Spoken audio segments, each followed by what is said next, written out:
আজকে গত নির্বাচনে কতজন প্রার্থীকে পরাজয় করে আজকে জয়লাভ করে আপনারা নির্বাচন করতে যাচ্ছেন?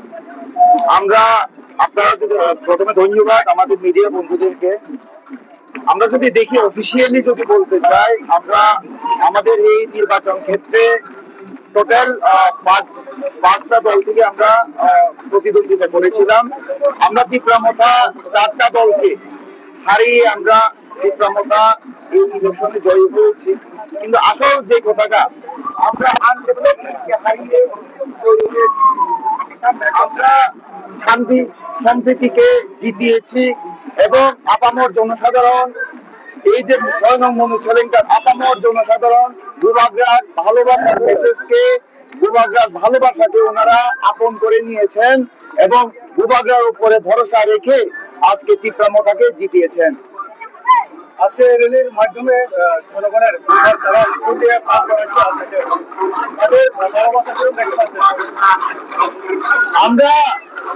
আমরা নির্বাচনের যে রেজাল্ট, এই রেজাল্টের মাধ্যমে আমাদের উপর যে জনসাধারণের ভালোবাসা তা পরিষ্কার হয়ে গিয়েছে এবং এখন আমাদের সামনে মেইন চ্যালেঞ্জ হচ্ছে গিয়ে বিজেপি দল যে প্রতিশ্রুতি বিগত দিনে দিয়েছিল, তাদের দেওয়া প্রতিশ্রুতিগুলোকে আমরা যাতে আগামী দিনে পরিপূর্ণ করতে পারি তার জন্য আমরা আজকে ময়দানে নেমেছি এবং আমরা ভূভাগরার নেতৃত্বে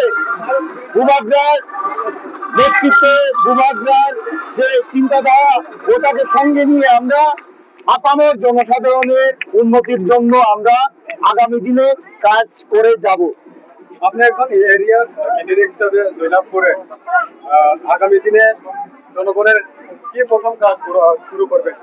আমি বিগত দিনে আমাদের যে ইলেকশন নির্বাচনের আগে যে আমাদের যে ভাষণে আমি স্পিচ, আমাদের ইন্টারভিউতে আমি পরিষ্কার করে বলে দিয়েছি যে আমার প্রথম প্রায়োরিটি হবে আমার যে 6 নং মনুচলেঙ্কাতে একটা শান্তি সম্প্রীতির বাতাবরণ সৃষ্টি করা।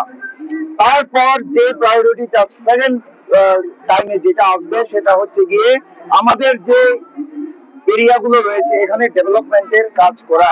আমাদের যে আপামর জনসাধারণ রয়েছে, এখানে ট্রাইবেল রয়েছে, বাঙালি রয়েছে, মুসলিম রয়েছে, সমস্ত অংশের যারা জনসাধারণ রয়েছে তাদের সুযোগ সুবিধার জন্য কাজ করা, তাদের ডেভেলপমেন্টের জন্য কাজ করা এবং তাদের উন্নয়নের জন্য আগামী দিনে অগ্রসর হওয়া। ধন্যবাদ।